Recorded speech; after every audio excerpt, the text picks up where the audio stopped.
꽃다운 나이 31살 김영훈 강주사입니다. 뭔가 자기들끼리 맞췄나 봐요. 이렇게 다 그렇게 하던데. 오늘 저는 선교에 대한 말씀을 좀 나누려고 합니다. 선교에 대해서 한 번의 말씀, 한 번의 설교를 할 수 있다면 저는 이 말씀을 나누는 것이 좋겠다라고 생각을 합니다.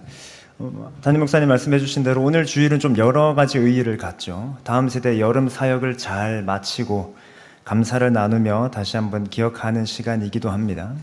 둘째로는 세례와 입교 예식을 함으로 그리스도의 몸이 되는 표와 인을 함께 누리는 시간이기도 합니다. 셋째로는 3월부터 준비한 단기 봉사 선교팀이 출발하는 날이기도 합니다. 이 모든 것을 관통하는 주제가 선교라고 할 수 있습니다. 다음 세대 아이들이 회심하였다면 그들은 곧 선교하는 삶을 살아야 하기 때문입니다. 세례와 입교를 통해 거듭나서 그리스도의 몸 된 이들은 선교하는 삶을 살아야 하기 때문입니다. 단기 봉사 선교팀 역시 마찬가지고요. 그런 점에서 이 말씀을 나누는 것이 좀 의미가 있겠습니다. 이 말씀을 다 듣고 예배를 마치고 예배당을 나가실 때에는 이 말씀이 더욱더 와닿게 되실 것입니다. 선교에 대한 이해를 좀 더 풍성하고 또 본질적으로 갖는 것이 필요하겠습니다. 그래서 선교 인트로를 통해서 좀 살펴보겠는데 총 3가지고요. 제가 하나하나씩 낱낱이 설명하진 않습니다만 지금부터 나누는 이 3가지 인트로는 설교의 본론을 다 듣고 나면 자연스럽게 다시 보실 때에 자연스럽게 이해되실 것입니다. 저 혹시 이거를 좀 그 젠더가 아마 앞에 있어야 될 것 같습니다. 선교 인트로 한번 좀 같이 적어 보겠습니다. 먼저 1번에는 선교는 선택이 아닌 필수다 이렇게 적어 보겠습니다.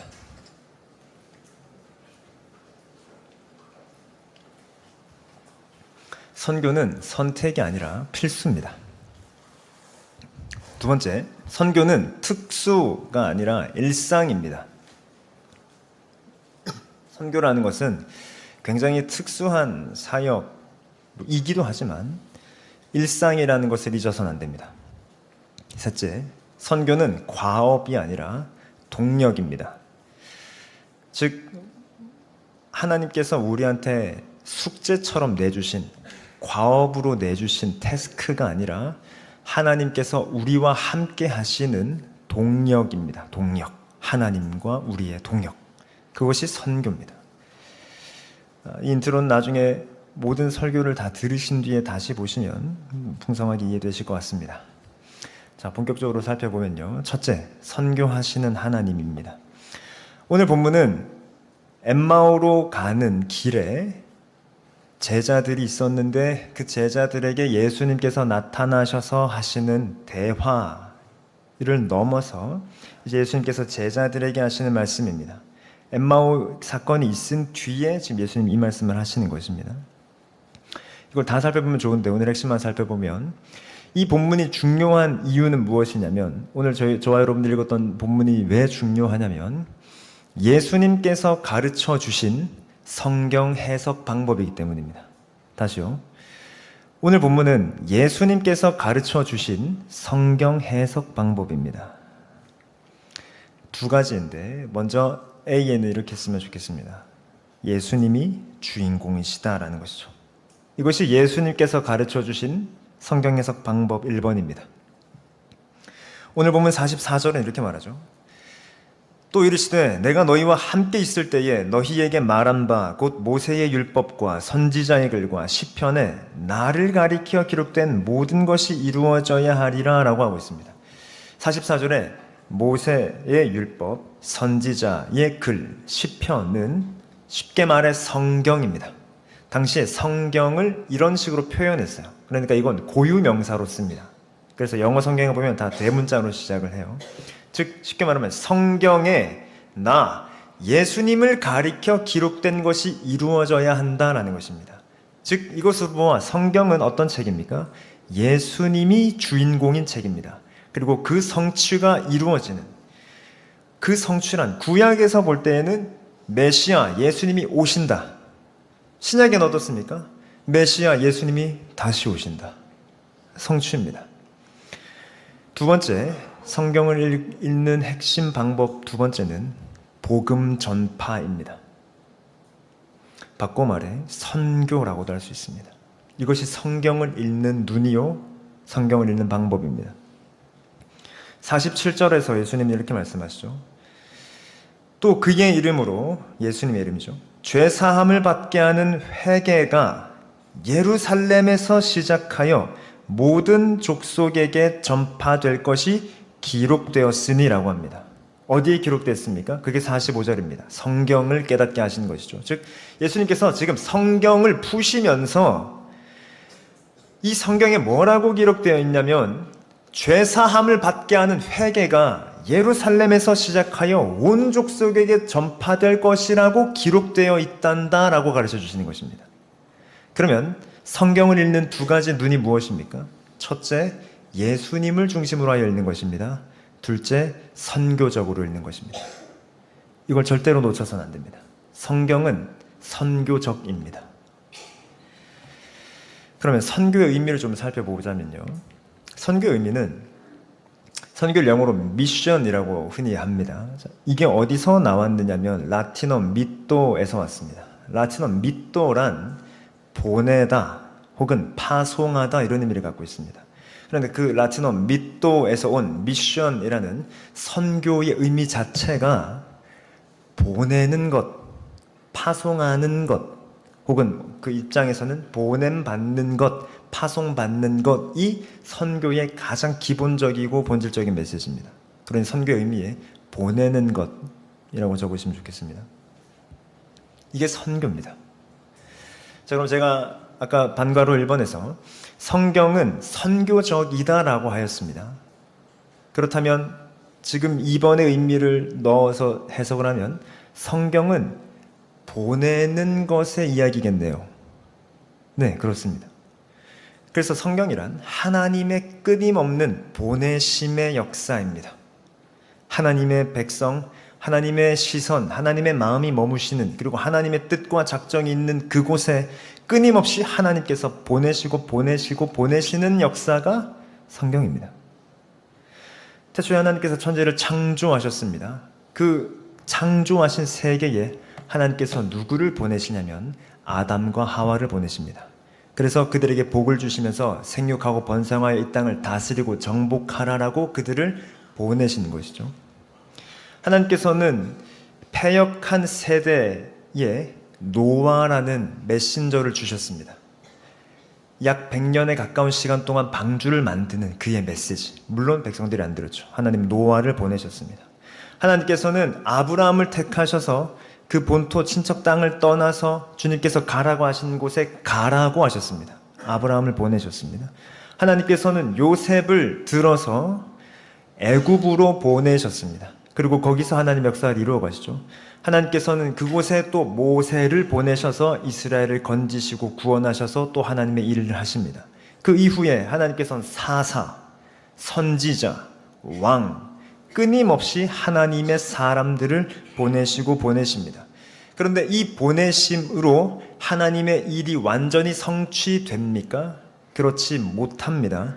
그래서 그 보내심의 절정으로 하나님께서 우리에게 보내신, 아까 장로님의 대표기도의 말미에 최초의 그리고 최고의 선교사가 누구십니까? 예수 그리스도십니다. 이 보내심의 절정이 예수 그리스도십니다. 그래서 우리가 너무 잘 아는 구절, 요한복음 3장 16절과 17절은 이렇게 말합니다. 하나님이 세상을 이처럼 사랑하사 독생자를 주셨으니 이는 그를 믿는 자마다 멸망하지 않고 영생을 얻게 하려 함이라. 하나님이 그 아들을 세상에 보내신 것은 세상을 심판하려 하심이 아니요 세상이 구원을 받게 하려 합니다 라고 말합니다. 즉 하나님께서 보내셨습니다. 그 아들을 보내셨습니다. 이후에 예수님께서 하나님의 뜻을 이루시고 복음의 메시지를 성취하시고 예수님은 하늘로 승천하셨습니다. 끝입니까? 이 보내심의 확장이 이제 성령 하나님으로 인해 나타납니다.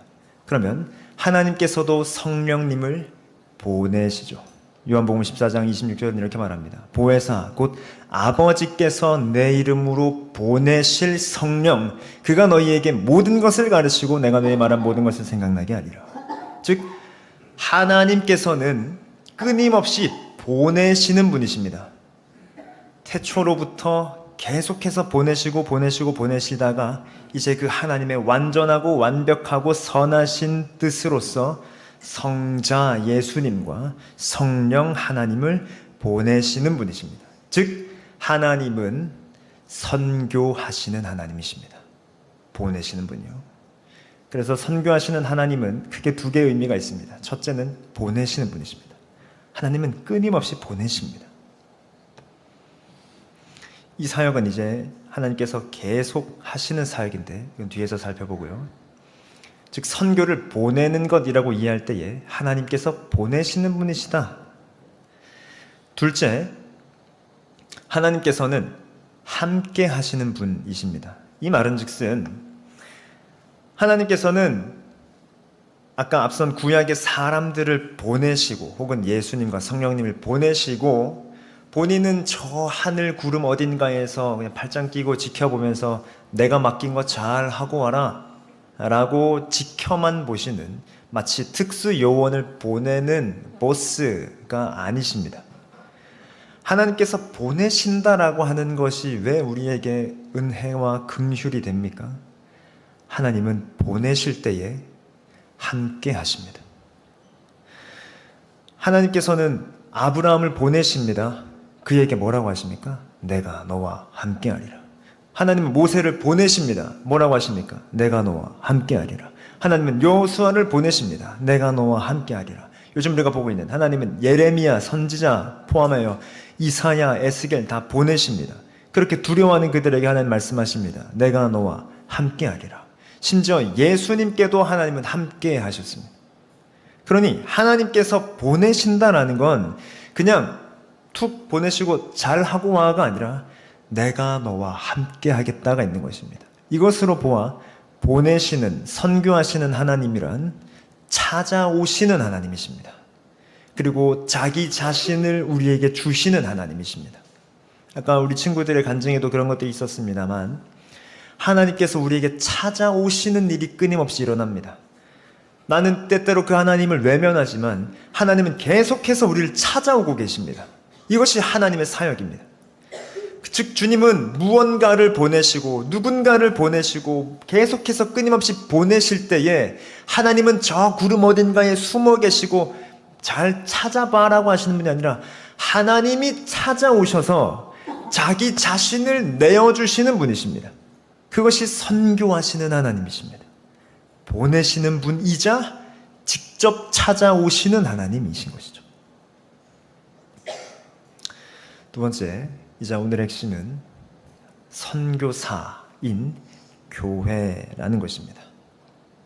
앞서서 우리는 하나님께서 보내시는 분, 선교하시는 분이라 하였고 그래서 예수 그리스도도 최초의, 최고의 선교사라고 하였습니다. 그런데 선교사인 교회라고 지금 제가 적었는데 이건 성경이 증언하는 바입니다. 하나님께서는 사도행전을 통해 무엇을 보여주셨냐면 사도들, 즉 교회가 그 사도행전 이전에 있는 복음서, 4개의 복음서 속에 예수님을 매우 닮아 있다라는 것을 우리에게 보여주셨습니다.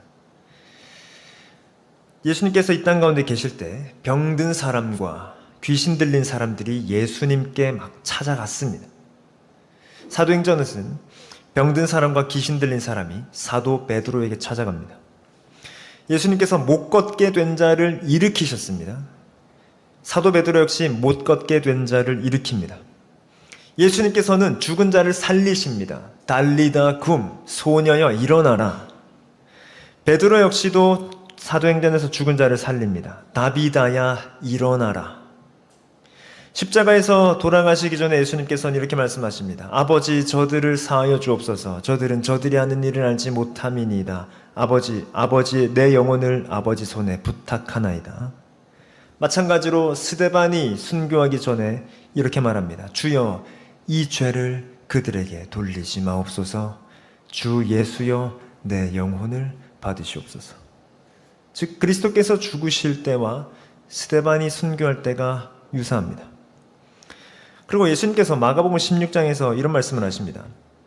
믿는 자들에게는 이런 표적이 따르리니 곧 그들이 내 이름으로 귀신을 쫓아내며 새 방언을 말하며 뱀을 집어 올리며 무슨 독을 마실지라도 해를 받지 아니하며 병든 사람에게 손을 얹은즉 나으리라. 우리는 이 말씀을 들으면서 그냥 뱀을 막 잡아도 나는 절대로 물리지 않고 독약을 마셔도 죽지 않겠다라고 하지만 이건 이 예수님의 마가복음의 말미의 말씀은 사도행전에서 바로 성취됩니다.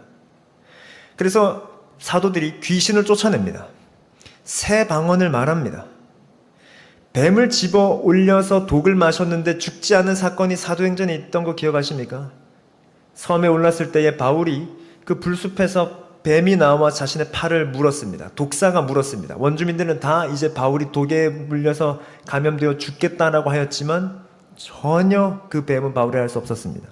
그러자 예수님께서 말씀하신 것처럼 병든 사람에게 손을 얹은 즉 나으리라의 말씀이 그 섬의 대장 인자의 장 어머니가 편찮을 때에 바울이 거기 가서 손을 얹은 즉 낫게 됩니다. 이 모든 것이 사도행전에서 다 성취되죠. 즉 이것을 통해 지금 하나님께서는 무슨 그림을 보여주고 계십니까? 예수님께서 하늘에 올라가신 뒤에 그 예수님의 역할을 누가 한다는 것입니까? 교회가 하는 것입니다. 그리스도의 몸인 교회가 하늘에 계시는 우리의 머리 되신 예수 그리스도의 통치 하에서 그분의 손과 발이 되어 이 땅에 그리스도의 이름으로 그리스도의 사역을 하는 것입니다. 그것이 교회입니다. 그러면 앞서서 하나님께서 보내시는 분이라 했습니다. 그러면 주님은 교회도 보내십니까? 네. 그래서 요한복음 17장 18절에 이렇게 말합니다. 아버지께서 나를 세상에 보내신 것 같이, 예수님께서 하신 말씀입니다. 아버지께서 나를 보내신 것 같이 나도 그들을, 교회를 세상에 보내었고 라고 하십니다. 즉 예수님께서 우리를 보내십니다. 그러니 하나님은 교회를 보내시는 분이십니다.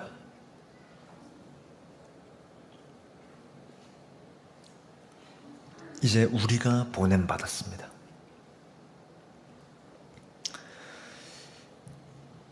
이런 말 들어보셨을 겁니다. 미셔널 철치.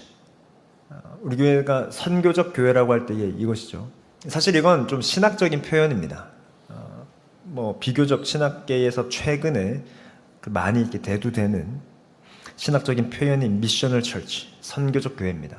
그런데 선교적 교회란 제가 선교 인트로에서 다뤘던 것을 잘 이해해 보시면 선교를 많이 하는, 선교를 지향하는 교회가 되자 정도가 아닙니다. 미셔널 철치에 담긴 함의는 그런 것이 아닙니다.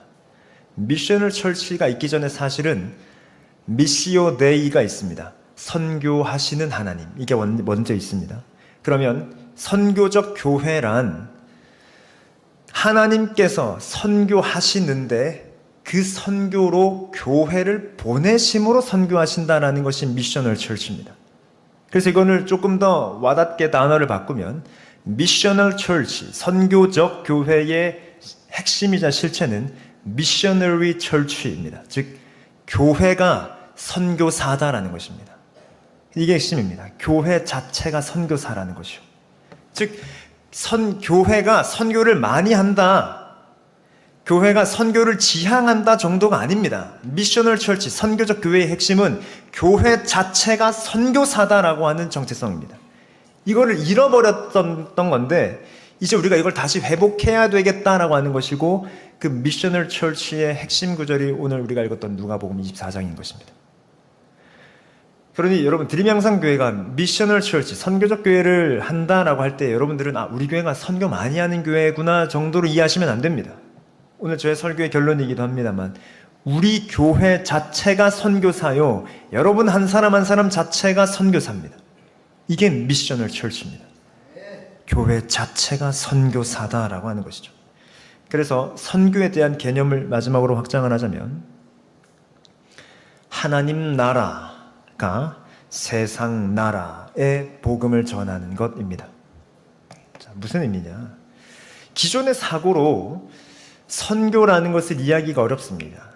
사실 선교의 역사는 굉장히 짧습니다. 왜냐하면 이동수단과 교통수단이 발달하는 산업혁명 이후에 사실 선교가 본격적으로 되었으니까 2000년 교회사를 기준으로 해볼 때는 사실은 그리 오래되지 않았습니다. 그러면서 이 미셔널 철치라는 것이 오게 되는데, 자, 그러면 선교에 대한 개념이 예전엔 이런 것이었습니다.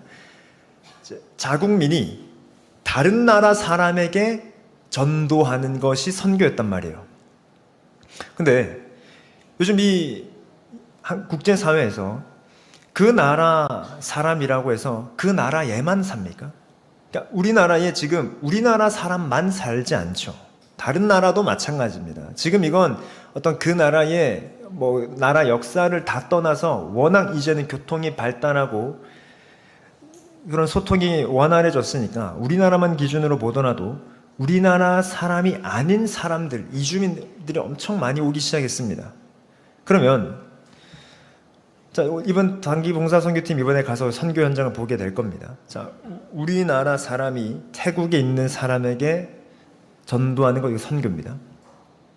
근데 우리나라에 여러분들 주변에 지금 외국인들 있지 않습니까? 지금 우리나라에 와 있는 아프리카 사람에게 전도하면 그건 선교입니까? 전도입니까? 자, 우리나라 사람이 외국에 갔습니다. 자, 외국에 갔어요. 근데 거기서 한국 사람을 만났습니다. 그 사람에게 전도를 했습니다. 이거 선교입니까? 전도입니까? 그러니까 이제 이 개념이 모호해지기 시작하는 거예요. 그러니 예전에는 이 자국민이 타국민에게 전하는 게 선교였다면 이제는 이 선교에 대한 개념 자체도 다 바뀌는 것입니다. 그러면서 미셔널 철치가 내도된 거예요. 근데 제가 이 모든 것을 다 차치하고 우리가 기본적으로 갖고 있는 이 나라 사람이 저 나라 사람에게 전하는 것이라는 선교의 이 틀을 가지고 오되 이제 선교의 모든 패러다임을 바꾸는 것이 저 말입니다. 하나님 나라 사람이 세상 나라 사람에게 전하는 그 모든 것이 선교입니다. 그 모든 것이요. 여기 안에 다 들어와 있습니다. 의료 선교든 문화 선교든 아니면 정말 교회를 세우는 것이든 처치 플랜팅이든 모든 것 다 하나님 나라 사람이 세상 나라 사람에게 복음을 전하는 모든 방식과 메시지 전부가 다 선교이며 그걸 하는 교회로서의 정체성이 미셔널 철치입니다. 그래서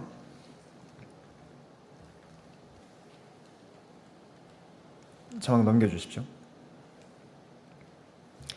우리는 하나님 나라의 사람이라는 이 정체성이 있다면 우리는 무조건 선교사로서 살아야 합니다. 요한복음 17장에서 예수님 이렇게 말씀하시죠. 내가 세상에 속하지 아니함 같이 그들도 교회도 세상에 속하지 아니하였나이다 라고 말씀하십니다. 즉 예수님께서 선을 한번 그으시죠. 교회란 세상에 속한 세상 나라 사람이 아닙니다. 그래서 빌립보서 3장에서는 뭐라고 했습니까? 우리의 시민권은 하늘에 있는지라 라고 하였습니다. 우리의 시민권은 세상에 있지 않습니다. 하늘에 있죠. 그래서 요한복음 1장에서는 또 뭐라고 하였습니까? 영접하는 자 곧 그 이름을 믿는 자들에게는 하나님의 자녀가 되는 권세를 주셨으니 이는 혈통으로나 육정으로나 사람의 뜻으로 나지 않고 오직 하나님께로부터 난 자들이라고 합니다. 애초에 우리의 출신, 배경, 국적 하늘입니다. 하늘이요. 이 땅에 발붙이고 살지만 우리의 국적은 하나님 나라입니다. 그러니 이 하나님 나라의 국적을 가진 자가 이 땅에 살면서 보냄을 받아서 세상 나라에 하나님 나라 메시지를 전하는 모든 것을 성경은 선교라고 하는 것입니다. 그런 교회를 통해 그런 교회, 그리스도의 몸된 교회를 통해 예수님께서는 뭐라고 하시는 것입니까? 이 성경이 증언하는 나 예수 그리스도의 이름으로 너희가 나가서 복음을 세상 나라에 전할 때에 예루살렘으로 시작하여 온 족속이 구원받을 것이다 라고 하는 것이 성경입니다. 이건 제가 아까 선교 인트로 3번 야 그거 한번 너네가 잘 이루어봐 라고 하지 않으시고 하나님의 열심으로 이것을 이루실 때에 우리를 동참시키신 것입니다. 그래서 이건 우리가 미루고 미뤄놨다 언젠가 해야 하는 숙제가 아니라 하나님의 약속입니다. 나의 열심, 만군의 여호와의 열심으로 이를 이루리라라고 하시는 그 약속, 반드시 이루어지는 그 약속에 나의 사랑하는 교회여 동참하자. 일어나 나와 함께 가자. 이것이 선교입니다. 이것이 선교입니다. 그래서 하나님 나라 사람으로서 우린 이 땅에 보냄을 받은 것입니다. 보냄을 받은 것. 자, 청소년부 얘기해서 죄송합니다. 청소년부 친구들, 제가 항상 생일 파티 때 여러분들 위해서 대표 기도를 할 때, 축복 기도할 때 몇 가지 빠지지 않고 하는 멘트 중에 하나가, 하나님께서 이 아이들을 이 땅 가운데 보내셨는데 그 뜻대로 살게 해주십시오. 이들을 통해 하나님 나라가 확장되게 해주십시오라고 기도하는 거 기억합니까? 이것 때문입니다. 우리 모두 마찬가지입니다. 하나님께서는 영원 전부터 우리를 작정하셔서 하나님의 때에 우리를 이 땅에 보내셨습니다. 그리고 어딘가에 살게 하시고 누군가와 함께하게 하셨습니다. 우리는 마지막 페이지요. 일상의 선교사입니다. 우린 일상의 선교사입니다. 이것이 미셔널 철치의 핵심이고 누가복음 24장에 담긴 메시지입니다. 이제 오늘부터 단기봉사 선교팀이 일주일간 태국으로 메소스로 가게 됩니다. 저희는 거기에서 또 하나님께서 보여주시는 것들을 보고 오게 될 겁니다. 그리고 선교사님의 사역을 보며 응원하고 기도하고 격려하고 좀 보탬이 되기 위해서 갑니다. 그분도 지금 선교하고 계신 것이죠. 우리는 흔히 묻습니다. 그 선교사님의 사역에 어떻게 동참할까? 다양하게 동참할 수 있습니다. 기도든 후원이든 또 기타 여러 가지 방법으로. 그러나 그 이전에 우리가 절대로 결코 놓치지 않아야 하는 우리의 마음의 소망은 하나님께서 나를 일상의 선교사로 보내셨구나라는 것입니다. 이 사실이 부담이 좀 되시죠? 예, 부담되셔야 합니다. 미안하지만 부담이 돼야 합니다.